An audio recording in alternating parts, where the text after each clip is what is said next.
এখন দেখছি কতগুলো ছেলে মেয়ে এখানে দাঁড়িয়ে আছে।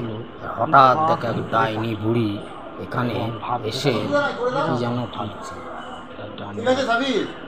ভাবতে ভাবতে দেখে এইভাবে অবাক চিত্রে সেই ছেলেগুলো দেখছে, দেখতেই থাকছে। আর ডাইনি বুড়ি সেই ঠিকরে পড়া চোখ দিয়ে যেন মনে হচ্ছে আগুন ঝরছে। ছেলেগুলো অবাক চিত্রে তাকিয়ে থাকে। তাদের কাছে একটুখানি এগিয়ে যেন কি যেন বিড়বিড় করতে লাগলো। আর চোখ দিয়ে মনে হচ্ছে আগুন ঠিকরে পড়ছে। রে বাপরে, এই এলাকা কিরে, এই এলাকায় আমাকে কোনোদিন দেখিসনি মনে হচ্ছে। যা তোদের ভাবার ভাগ্য ভালো, না হলে তোরা এখন বেঁচে ফিরতে পারিস না। এটা হচ্ছে আমার এলাকা, জানিস? এই এলাকায় আমি রানী। অতএব এই দিকে যে আসে সে কোনোদিন ফিরে যায় না। তোদের খুব ভাগ্য ভালো, আমার দিকে বেশি চেয়ে দেখিস না, তাহলে সবগুলো মারা পড়বি। তারপরে ওরা মাথায় হাত তুলে দিয়ে ছেলে মেয়ে দুটো যেন কি বিড়বিড় করে ভাবতে লাগলো।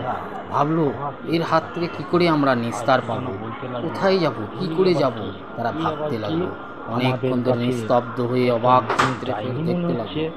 এইভাবে আস্তে আস্তে দেখতে থাকে এবং দেখতে সে তাকিয়ে থাকলো।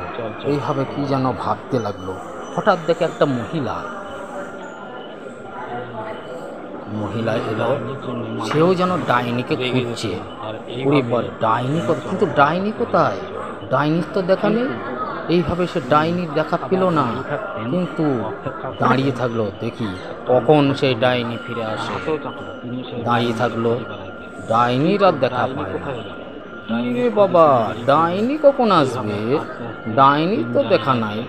তাহলে কি আমাকে শেষ পর্যন্ত শেষমেশ ফিরে যেতে হবে? না, এইভাবে আর চলবে না।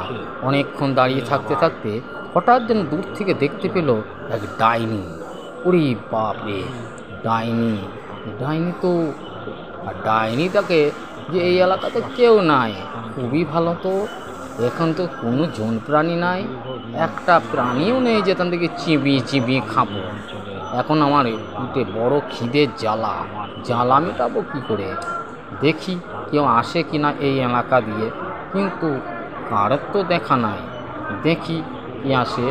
তো দেখি এক কৃষক ভাবে যে এই এলাকায় তো আমি একা রয়েছি, কিন্তু কৃষক ভাবে যে আগে তো এখানে গোলা ভরা ধান চাষবাস হতো, কিন্তু এখন আর চাষবাস হয় না কেন? তাই ভাবতে সে হাঁটতে থাকে। মনের দুঃখে হাঁটতে চলে আর ভাবে যে সেই গোলা ভরা ধান, মাছ, পুকুর ভরা মাছ আর কোথায় গেল আমাদের চাষাবাদ। সে ভাবতে দেখে আর বারবার সে পিছিয়ে যায় এবং সে দাঁড়িয়ে থাকে অনেকক্ষণ ধরে, কিন্তু ভাবতে থাকে আমরা কখন আবার নতুন করে চাষাবাদ শুরু করব।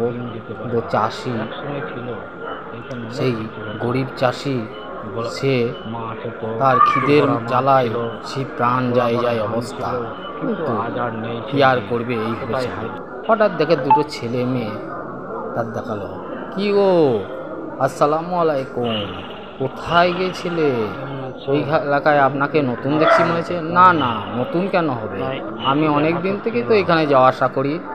তা আমি বিদেশে গিয়েছিলাম, বিদেশ থেকে আজই ফিরলাম। তা আপনি কে দিদি? আমি তো এই গ্রামেই আমার বাড়ি, এই পল্লীগ্রামে আমি থাকি। পল্লীগ্রাম, এই ছোট গ্রাম দেখলে কি হবে, এখানে সবুজ ক্ষেত, সবুজ মাঠ, কত সুন্দর দৃশ্য রয়েছে এখানে, কত লোকজন, কত ভালো। এইভাবে তারা গল্প করতে থাকে দুজনা। গল্প করতে কখন যে তাদের সময় কেটে যায়, কিন্তু কেউ কারোর দিকে কিছু বলতে পারে না। আরে তা তুমি কেমন আছো বলো? আমি এখন ভালো আছি, কিন্তু ভালো থাকলে কি হবে, আমার মনের অবস্থা একটুও ভালো নেই। সেই মেয়েটি বলল, তাহলে এখন কি করা যাবে? আমার এই সবে পড়াশোনা করলাম, ঠিক আছে,